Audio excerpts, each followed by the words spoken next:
لیکن آپ کو معلوم ہونا چاہیے کہ ہمارا service sector growth industrial growth کی آدھی تھی. یہ غلط چیز ہے جو لوگ کہتے ہیں کہ آپ نے صرف سروس سیکٹر میں توجہ دی ہے. غلط چیز ہے. سوال سسٹین نہیں کر پائی نا. کیوں نہیں سسٹین کر پائی؟ دیکھیں نا بھٹا بیٹھا ہوا ہے. دیکھیں نا انڈسٹریاں بند ہیں. آپ ویژوائز نہیں کر رہے. انڈسٹری کیوں بند ہے؟ ہم IMF کی ریسیپی لاتے ہیں.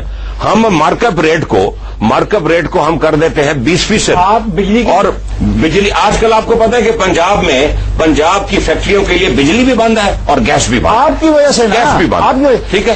پھر آپ کہتے ہیں انڈسٹری نہیں چل رہی. آپ کی پلاننگ نہیں چاہیے. یہی تو آپ پہ الزام میں لگا رہا ہوں. اگر آپ افتخار صاحب ہم نے تو جو کرنا تھا کہ ہم تو 12% ایوریج گروتھ چھوڑ کے گئے تھے. لے آئے. جی ہاں. اور بجلی نہیں لائے. آپ نے لوگوں کو پیسہ دیا, بینک لونز دیے. بینک جو لون دے رہا تھا اس نے انتہائی پروفٹ کمایا. ان بینک لون سے لوگوں نے گاڑیاں خریدی. ان کو آپ نے کہا گیس پہ چلا لو. یہ سوچے سمجھے بغیر کہ کیا آج سے 5 سال کے بعد اتنی گیس ہوگی بھی جو ان گاڑیوں کو چلائے. پرسنلی فیل کے جو CNG اسٹیشنز ہیں وہ ایک بہت چھوٹا حصہ ہے اور چلیں اس کو ہمیں عوام کو اگر تھوڑی بہتری مل رئی ہے CNG سے تو ہونے دے. CNG is not the issue. Issue is کہ ہمیں اگر وہ بند کرتے ہیں ہمیں پاکستان کے جو ایکسپلوریشن ہو رہی ہے اس کو ہم پائپ لائن میں لائیں. ہم ایران سے ڈیل فائنل کریں. ہم ترکمانستان سے فائنل کریں. ہم قطر سے فائنل کریں. یہ ہمایوں اگر لاکھوں گاڑیوں کو 3 مہینے کے لیے CNG نہیں ملے گی تو وہ جو پیٹرول خریدیں گے تو اس کا جو پیسہ آئے گا, جو اس کے اخراجات آئیں گے, کیا وہ پاکستان کی اکانومی کے لیے بہتر ہوں گے؟ دیکھیے اگین آپ جو CNG جو گاڑیوں میں ڈل رہی ہے وہ اوور سپلائی کا بہت تھوڑا حصہ ہے. ایک مثال دے رہا ہوں. میرا نہیں خیال کہ وہ پرابلم ہے. پرابلم آپ نے حل کرنی ہے. ایک تو اپنے وسائل بروئے کار لائیں اور ایک جو ایران سے, قطر سے اور ترکمانستان سے گیس لانی ہے جو کہ کم از کم 15 سال سے تو میں سن رہا ہوں, ان پروجیکٹس کو فائنلائز کریں. بجٹ ڈیفیسٹ کو کم کرنے کے لیے کیا تجاویز ہیں؟ ایک تو اپنے ٹیکس ریونیو بڑھائیے, دوسرے اپنے خرچے کم کریں.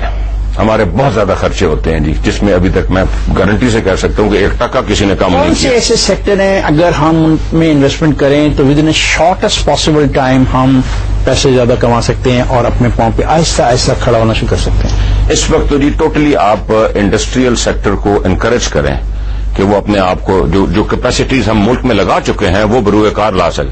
اگر آپ کی فیکٹری آدھی کیپیسٹی پہ چل رہی ہے تو یہ ظلم ہے. ملک میں کیپیسٹی لگی ہوئی ہے. اس کے لیے پھر بجلی چاہیے جو تم نے چھوڑ کے کہ کچھ نہیں کیا. کیا کیا دیکھیں نا میری بات. 1 میگا واٹ نہیں جنریٹ کرتے تھے. غازی بروتھا کا پروجیکٹ ہمارے دور میں آن لائن آیا 1400 سم تھنگ میگا واٹ. یہ جو 6 IPPs لگے ہیں ابھی اور آن لائن آ رہے ہیں یہ سارے ہمارے. آئی ٹوٹلی اگری کہ شوکت عزیز صاحب کے دور میں جو ایک خامی ہوئی, انہوں نے پبلک سیکٹر کو پاور جنریٹ کرنے سے روک دیا, پبلک سیکٹر کو, اور پرائیویٹ سیکٹر کو ایسا انہوں نے پالیسی نہیں دی جس پہ پرائیویٹ سیکٹر اندرونی اور بیرونی اس ملک میں پاور پروجیکٹس لگاتا. نمبر 2, ہم نے جو ہمارے ہائیڈل ریسورسز تھے اس میں ہم ڈیلی کرتے رہے. دیکھیے اگر آپ ایک بڑے ڈیم پہ فیصلہ نہیں ہوتا تو آپ باقی ڈیموں پہ, میں سمجھتا ہوں کہ مشرف صاحب کو, میں معذرت کے ساتھ میں کہتا ہوں کہ ضیاء الحق صاحب کو کالا باغ ڈیم کا کچھ کرنا چاہیے تھا اور مشرف صاحب جب جاتے تو بادشاہ ڈیم لگا ہوتا. مشرف صاحب کی بات آ گئی تو میں دور کی بات کر رہا ہوں. ٹھیک ہے, میں دور کی بات کر رہا ہوں. مشرف صاحب کی بات اب آپ کے پاس اتنے چھوٹے ڈیمز ہیں 500 کے قریب, ادھر سے آپ یہ کام ہم نے میں ڈیفینیٹلی یہ کام ابھی بھی خامی ہے. ابھی آپ کی پوری جو انرجی پالیسی ہے وہ رینٹل پاور پہ بیسڈ ہے. میں آپ سے گزارش کروں افتخار صاحب, یہ ذرا سننے کی بات ہے. دیکھیے 80-20 date equity 80-20 date equity basis پہ یہ پروجیکٹ لگ رہے ہیں. اگر آپ اس کو پبلک کریں اس کا مطلب ہے اسپانسر کی ایکوٹی صرف 10% ہوگی نا پورے پروجیکٹ ویلیو کی. آپ کو جو ایڈوانس مل رہا ہے انڈر دس پالیسی پاکستان کے بینک سے وہ 14% ہے. ٹھیک ہے جی, 14%. جس آدمی نے ایکوٹی 10% ڈالنی ہے 14% وہ جیب میں ڈال گیا پروجیکٹ شروع ہونے سے پہلے, کیا وہ پروجیکٹ لگائے گا؟ میں آپ سے ایک بنیادی چیز, کیا وہ پروجیکٹ لگائے گا کبھی؟ آپ کی پوری انرجی پالیسی اس رینٹل پہ بیسڈ ہے. ٹھیک ہے, رینٹل کا شارٹ ٹرم گیپ فل کرنے کے لیے آپ کو 2-3 خرابی پیدا کر گئے نا. آپ نے کچھ نہیں کیا, 8 سال حکمرانی کی, کچھ نہیں کیا. ہم نے کوئی لانگ ٹرم سوچا نہیں. ہم نے بہت چیزوں میں بہت اچھے کام کوئی کسوے نہ ہو. ویل رائٹ، بٹ رینٹل کے ساتھ ساتھ مجھے یہ بتائیے کہ آئی پی پی لانگ ٹرم پروجیکٹ کون سا لگ رہا ہے؟ ہر کوئی کی ایک اور میں اپنی خامی سمجھتا ہوں، چائنیز آ رہی تھی اور ہم نے 50 پیسے پہ ٹیرف کے چکر میں ان کو بڑھا دیا۔ سنا پرویز مشرف نے آپ کو کہا کہ چلو ایک نئی پارٹی بناؤ، اس پارٹی کو توڑو اور ایک نئی پارٹی بنا لو، از اٹ افیکٹ؟ دیکھیے ڈسکنٹینٹمنٹ تھی ڈیفینیٹلی الیکشن 2008 ہارنے کے بعد اس پارٹی میں کہ جی یہ کیا ہوا ہے۔ دیکھیے لوگوں کو بہت پریشانی تھی کہ چودھری برادران نے یہ کوشش کی تھی کہ ہر ضلع میں بالخصوص پنجاب میں ہر حلقے میں اپنا بندہ لانے کی کوشش کریں، جس کی وجہ سے ہر ضلع میں جھگڑے چل رہے تھے۔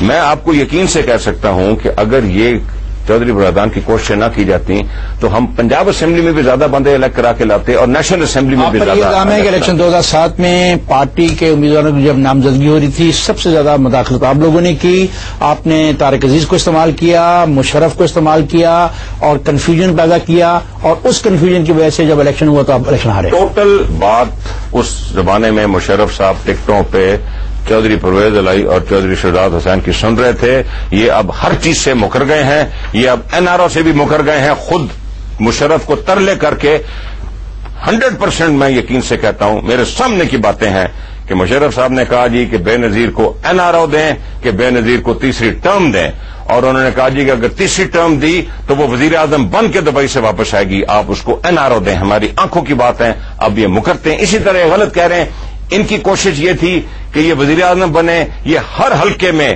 اپنا بندہ لانے کی کوشش کرتے تھے، اور جدھر ان کا بندہ نہیں ہوتا تھا یہ انڈیپینڈنٹ کھڑا کرتے تھے۔ قصوری صاحب کا کیس سامنے ہے، دونوں ہارے اس سے، اور جدھر ان کو وہ نہیں ملتا تھا یہ ایم پی اے نیچے ایسے کھڑے کرتے تھے کہ اس بندے کو ہرا دیا جائے، اور یہ وجہ ہے کہ آج سیاست میں لوگ اسی لیے آتے ہیں وزیر اعظم بنے یا چیف منسٹر بنے، اس میں برائی کیا ہے؟ نہیں کوئی برائی نہیں ہے، لیکن اتنا برا کیوں مان رہے ہو؟ Not at the cost of the party. کیا نقصان پارٹی کو پہنچایا؟ پارٹی کو نقصان یہ وہ جدھر بیٹھی ہوئی ہے آج پارٹی کیا بیٹھی آؤٹ آف پار، میرا خیال ہے کہ سیکنڈ لارجسٹ پارٹی ہے ووٹوں کے حساب سے، ووٹوں کے لحاظ سے ہوگی، لیکن یہ آؤٹ آف پار بیٹھی ہوئی ہے صرف اس لیے کہ چودھری پرویز الہی صاحب کی خواہش تھی کہ وہ وزیر اعظم بن جائے۔ خواہش تو آپ کی بھی رہی۔ اب آپ کے گھر کو اگر ہم دیکھیں تو آپ تینوں بھائی کسی نہ کسی طور پہ اقتدار میں اسمبلی میں رہے، سینٹ میں، صوبائی اسمبلی میں، قومی اسمبلی میں 2 بھائی بالکل رہے، تو ٹھیک ہے اگر آپ 2 بھائی لا سکتے ہو تو ان کا بھی حق ہے وہ 6 بھائی کو لے آئے۔